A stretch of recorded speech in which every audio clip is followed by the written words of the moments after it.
Well, how are you? I'm sure I'm not too bad.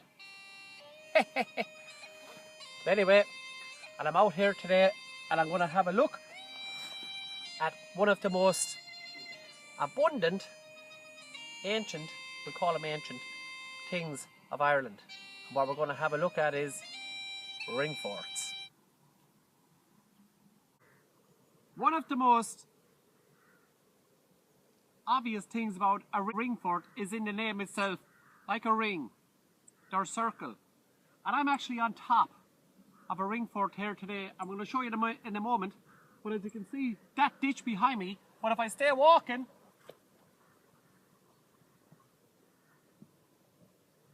I come up over the edge and it's a full circle here, and there's another bank on the outside of that.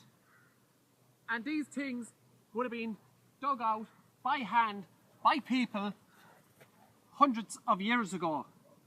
But we're going to have a look at what went on in these ring forts, the function of these ring forts, and the superstitions that came along with these ring forts. It's lovely out.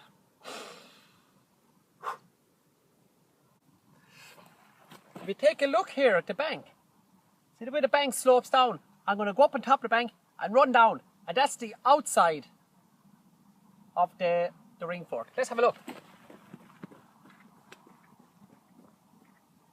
There, and it comes down, and this would have been a lot more deeper, and plus there's another bank running around on the outside. The Irish ring fort is a very, very common feature all over the country. Some places have more than others, but yet they're located basically everywhere. You drive along the road, you walk along, you look at the aerial photography, you look at ordnance survey maps, you'll always spot a ring fort. There's many in the locality. This area, as we'll say, Imochanter. But anyway, the funny thing about this ring fort, which is behind me, and they leave marks, but is this big rock. And this big rock, which seems like a natural feature, which it is a natural feature, was here. But was this the reason why they put that ring fort there? Is it a ring fort or is it an old grave? Because when you go into the centre of that and so-called ring fort, which could be a barrow, I don't know. I don't know if it has been excavated. But if you stand in the centre and look towards that stone and up over then, you have what we say is the peak of Keeper Hill. Was this built for those reasons? That everything was in line, or was it just that stone was a nice feature? But anyway, this is one type of ring fort. There was different types, there was different sizes, and they had different functions. But yeah. The peak of Keeper Hill. Looks far away, but it's not that far. But look, it's lovely. And it's funny, but if I turn completely just straight around, you'll see this. And there's that rock, which is a natural, which is just a natural feature in the ground. But obviously this was important to the people who made this back then, because right there is the ring fort, the centre of it. So were these things in line, or did this ring fort offer a certain different function? I don't know, and I don't think I ever will until it's excavated. So let's go have a look at a different kind of ring fort and discuss about it. Right behind me, that way, is a hill covered in bushes and trees. It wouldn't have always looked like that. It's what's inside of that is what we're going to take a look at. So come on, let's have a gawk. I'm inside. I'm at the bottom of the slope. As you can see behind me, the slope comes down, a bit of a dip, and on the far side, there's a lot of stone here, and it rises again on the far side. But this was a different type of ring fort. This was known as a cashel. And cashels, some ring forts were built to have wooden palisades or ditches going around, but some were made of stone. You see I'm up here at the top of the slope, and these banks would have run down and a bit of a ditch there, and there was an outer wall on this one, which seemed like a double defence. Defence. It wasn't a fence, it was defence. But here we can see part of the old wall. And the rocks are still in place here. And a lot of rocks are scattered all around, but these would have never been here. The view would have been perfect. You could see for a long distance away to the next ring fort, to the next ring fort. And these places were also like a beacon. And if they were under attack, or if somebody was trying to invade their territory, they could send out signal fires. I'm walking in part of the entrance, off to the side. Although it's overgrown and a lot of grass and a lot of bushes and trees all around, the outside runs, and this would have been the highest point up where I am right now. And the sun, which is south-ish, runs around, and possibly a house. I'm on the edge of the ring fort here. And as you can see, if I just walk down this slope, I will disappear. And come back up the far side. And there's a perfect slope inside in here. Ring forts. What an amazing... A ring fort is something that has I'm so amused by them, and I love them. And I've been interested in ring forts since the dawn of my time. And some days I just get the Ordnance Survey map, or I check different things on Google Earth, and I look for little features, and I go out and I drive out and I just walk around them and look at special little features. And I never really find anything, but I have found stuff, and I'm going to show you that. But anyway, what was the function of a ring fort? A lot of people believe that ring forts were believed for war, defence, and which of course is true. But it wasn't built for the purpose of armies, and because most ring forts were penetrable, if that's the right word, penetrable. And although a lot of them had big ditches going around called a palisade, it doesn't make them impossible for breaking into if you had an army big enough to get into. But a lot of upper class back in those days lived in ring forts, and from blacksmiths to farmers to landlords, all these kind of things, a lot of different functions went on in a lot of different ring forts. And ring forts vary in all different sizes. And of course the one behind me here is a castle with a fort possibly, and I believe there was a house in that one time, and it was facing southeast, the entrance was. And a lot of these places were built for actually farming communities, for livestock, for the protection of livestock. Because back then, ring forts really came into strength around the year 400 up until late in the, could have been the 16th, 17th. And they were all made by hand and all dug out by hand. But a lot of these places were actually just for the protection of your livestock. Of course, cattle being the number one back then. And you had raiding parties going around at night time, and these people would steal your cattle. So one of the best ways to protect your cattle was in a defensive system like a ring fort. And although not all of them were houses, look at the spider. Cool. See him. La la la la la. It's like a bungee jump. But all these people didn't live in every ring fort. Some were only for livestock, and some were for people, humans, and for livestock. They lived there, they had their crops inside. It all depends on the sizes. But we're going to take a look at some different kinds of functions, of different kinds of... You had ring forts that were naturally maybe on a sloping hill. They were usually built on a slope for good drainage. And as we see down below where that drain was, there was your water supply. And ring forts, and I have found some stones, 2 stones from ring forts, but they're different. One ring fort, oh, a little robin over there. Tweet. And one ring fort was a platform type ring fort. And a platform ring fort varied from your regular field ring fort. In your field ring fort, they would dig it out and throw the muck from the inside to the outside. And then your palisade on the inside would be a fosse. And sometimes you had different, all dug by hand. But sometimes, instead of digging out, they'd bring the clay to it and they'd build it up off the ground, which was called a platform. And I'm going to take a look at one of these and I'm going to show you what I found inside in this platform ring fort. Beautiful.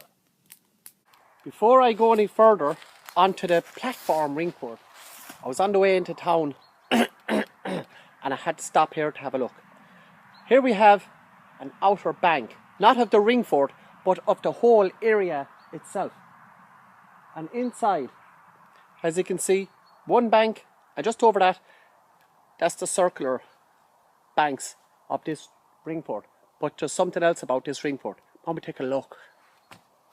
It's very, very hard to make videos of ring forts because you can't really get a good scale when you're a one man using a camera like this. But watch, as you see all around, this is the bank of the ring fort running the whole circle of this. But here is the entrance. And this entrance is actually, it faces east. And most ring forts faced east. And because they faced east, the entrance, the doorways for the houses that existed inside the ring forts also faced the entrance of the ring fort. So we know that at one time there was a house in here, which I believe there was, because this is a different kind of ring fort as well. This has a neighbouring ring fort. The door would have faced the entrance. And the sun now is going southwest at this moment. But not only am I up on the high bank of this ring fort, but we actually have a neighbouring ring fort right across the way. And in that neighbouring ring fort, the entrance is facing the exact same direction. There's a big burl on the tree there. Look at this. And what they're good for is, if you could cut that off, clean all around it, and hollow it out, you can actually make a nice wooden bowl. But if you walk, you can see the steepness of the bank, and the dog has gone down. And of course, that's where they would have dug out. Turn it up, we'll go have a better look. I'm down in the ditch, or we could say the foss, but don't worry about that.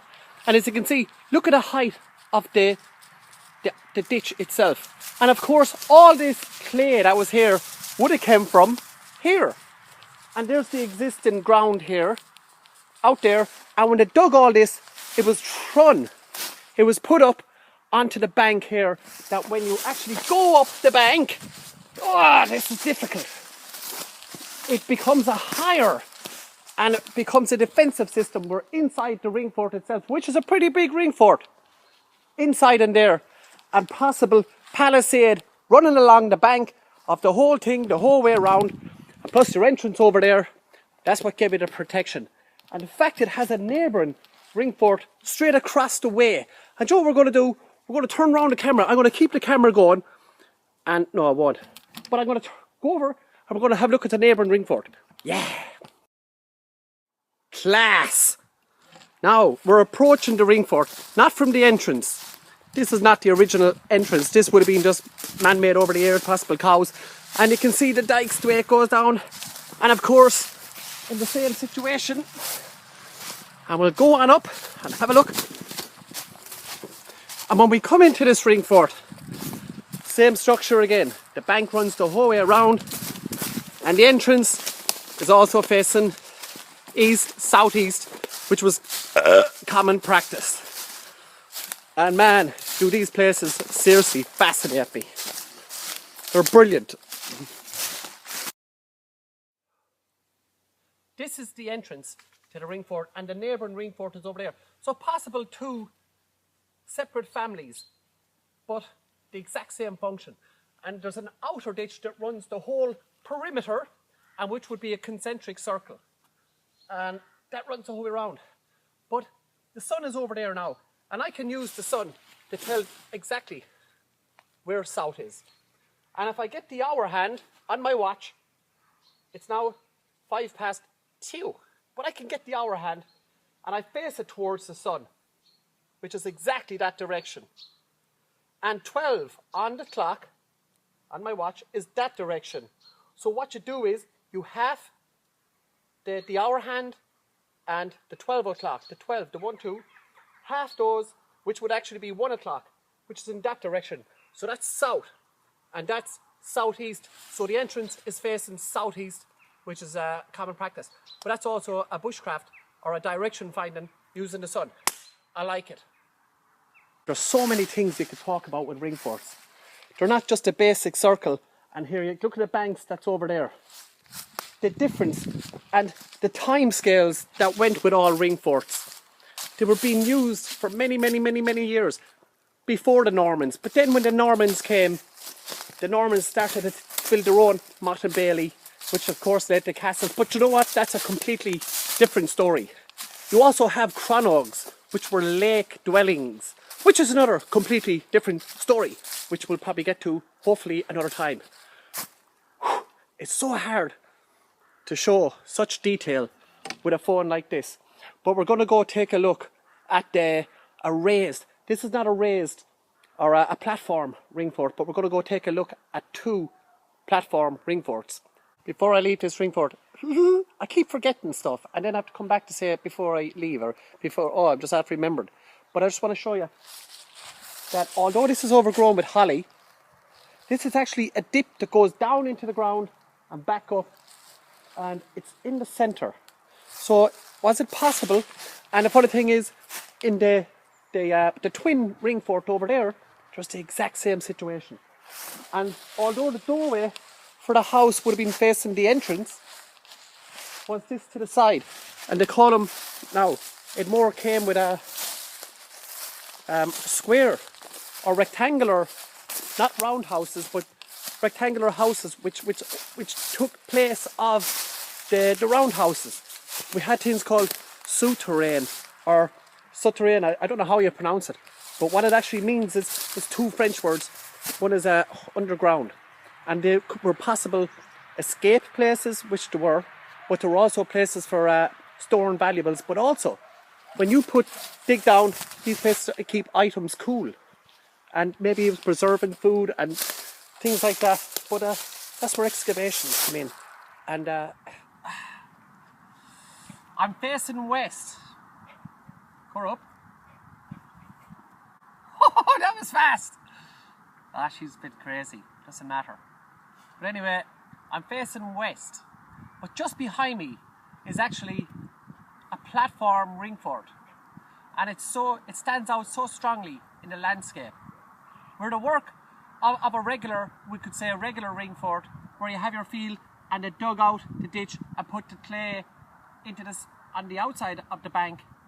But this time they're bringing the clay and raising the level of the homestead, farmstead, whatever it was, higher than the actual existing terrain. Ooh, big words.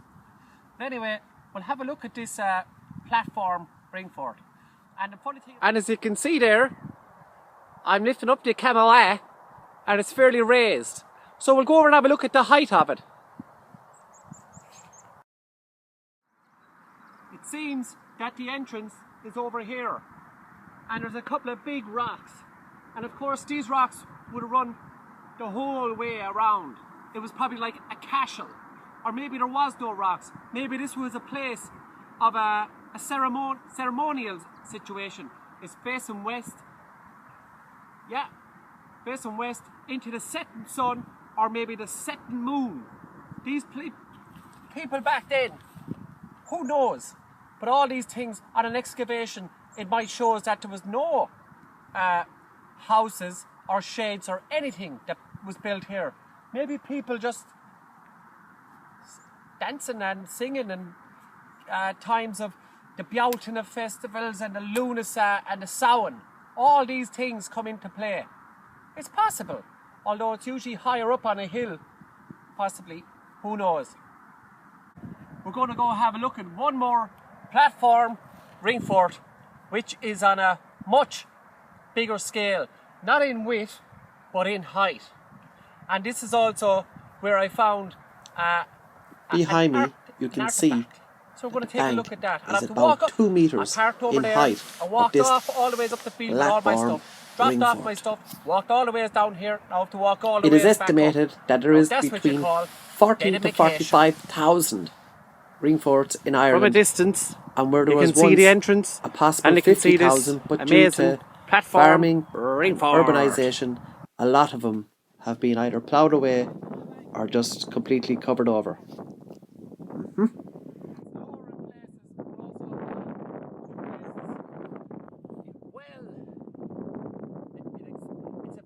At least 2 meters high in places. Lots of rocks, lots of stones. But of course all these stones over time were taken by the farmers and people of surrounding areas for ditches, for separating your fields, and every ditch, all in. And on entering, you can see the bank here, the bank there, ditches all around and the background. So as you enter this Ringfort, we're going to come up this slope, and I'm going to leave the camera on because it's nice just to see what's going on. And there we have the open space with the Ringfort running the whole way around, to turn around and to see the view.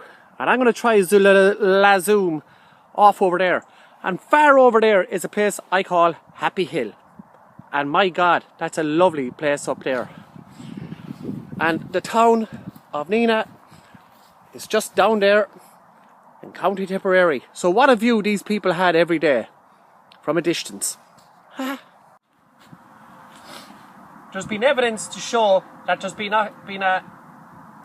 ringforts in existence since Bronze Age right up to the 1700s. But the main focus, where the main constructions went on, was from around the year 400 up until the year up near the 13, 14, 15, all around that area, different parts. Different parts of the country have more concentrations of ringforts. But two things I have found in ringforts in over the years. And there's the entrance, right there. The sun is over there. There's a really strong wind up here, we're higher up. And it's a southerly wind.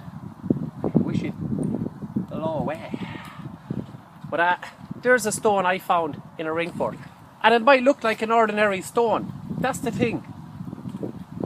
This stone was completely out of context of all the other stones. There was a lot of limestone all around. But this one stone was on its own. And it's so smooth, extremely smooth.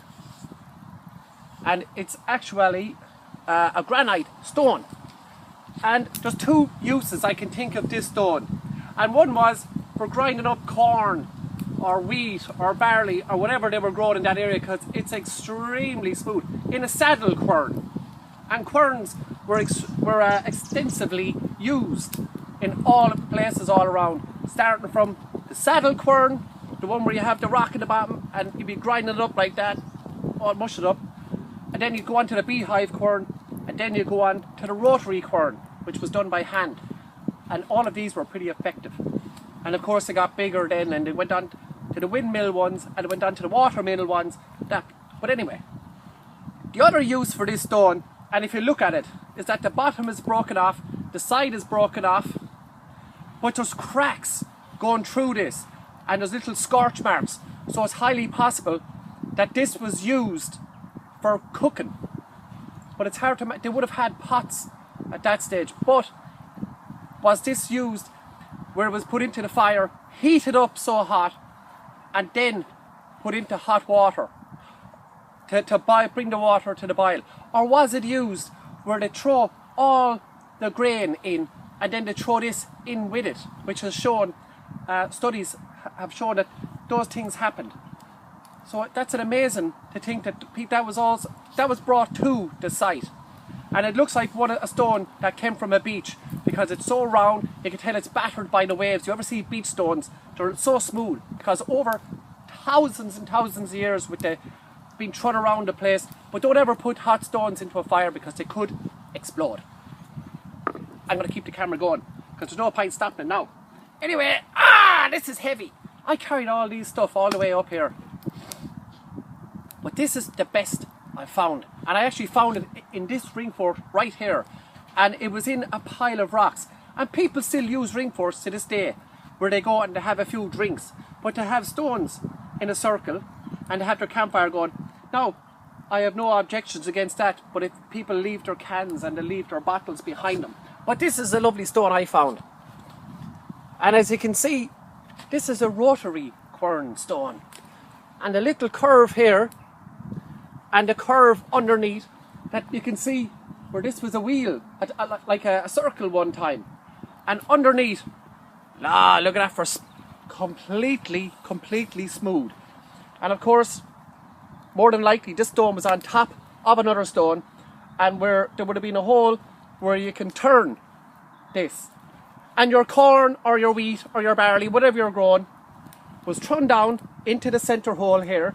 There would have been another hole, we'll say for example here, with a stick in it, and that would turn maybe over back, or sometimes on the side of them. And you can see, but that they're great finds. And they're pretty old. And this stone has made its way back here again, but it's coming back home with me again because I want to keep it safe.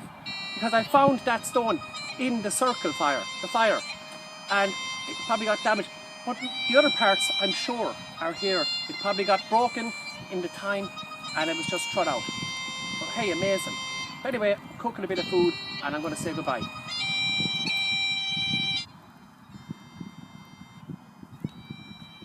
Ah, the casserole dish. Lovely.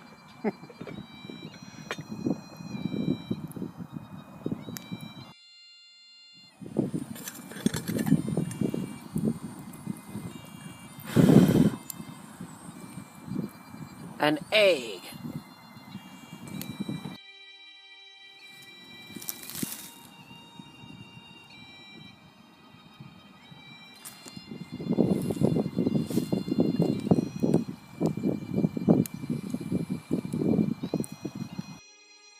While the food is cooking, look at the bank there. But let's look at the height that I'm up when I go up on top of that bank. Even without a palisade and a wall, defensive wall on the very front of this. What a height. Looking straight down. And a wall on the front of that running around and your enemy trying to get in. I'll have a couple of good spits down on top of you before you could look up and say, Sausages, is it starting to rain? Yum.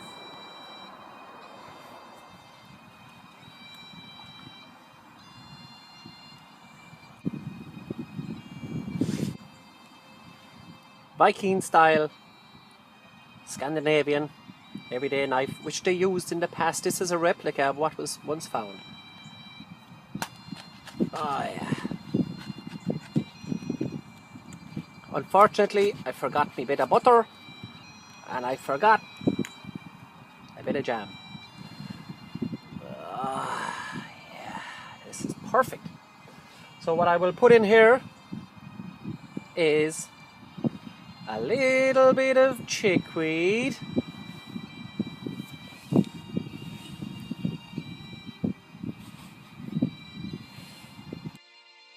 little trick when you're out in the woods. If you're having a cup of tea and you have a tea bag, don't take it out and throw it away.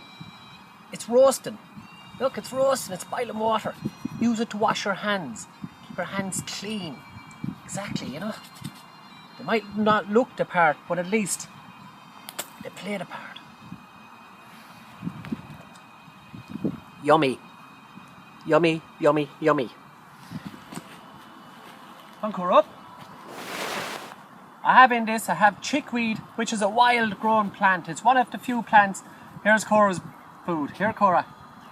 Sorry, I couldn't. Yeah, you take that and you scourge off there. But chickweed is a wild grown plant. One of the only plants that you can nearly get all year round. It's good for cuts and scrapes and abrasions. You can eat it. You can make a tea from it. And it's really full of vitamins and lots of minerals. Really, really good for you. And it's a weed. But make sure you pick the right plant because there are plants that sort of look a little bit like it. But anyway, this is my my daily love. and I'm out here out in this Ringfort, and I just want to say a massive thanks to everybody. It's getting hard to stay making videos. How many miss? Sláinte. And I hope this video isn't too long. There's so much you can do and say when it comes to the history of the world, everywhere, all over the world. You could talk. You could do so many videos and everything on one Ringfort, because there's so much. Every Ringfort is nearly different time scales, different activities, different how it was built and stuff like that. But I just want to say, over the years, a lot of people have supported the Woven World Bushcraft page, and there's a lot of new people. I want to say hello to them, and I hope my videos don't go on too long. I have a tendency for ranting on a bit, but I can't help it. It's who I am, you know. And as Oscar Wilde once said, always be yourself, everybody else is taken. And this is who I am, this is who I am. You be you, okay? And there's Cora, she'll definitely always be herself.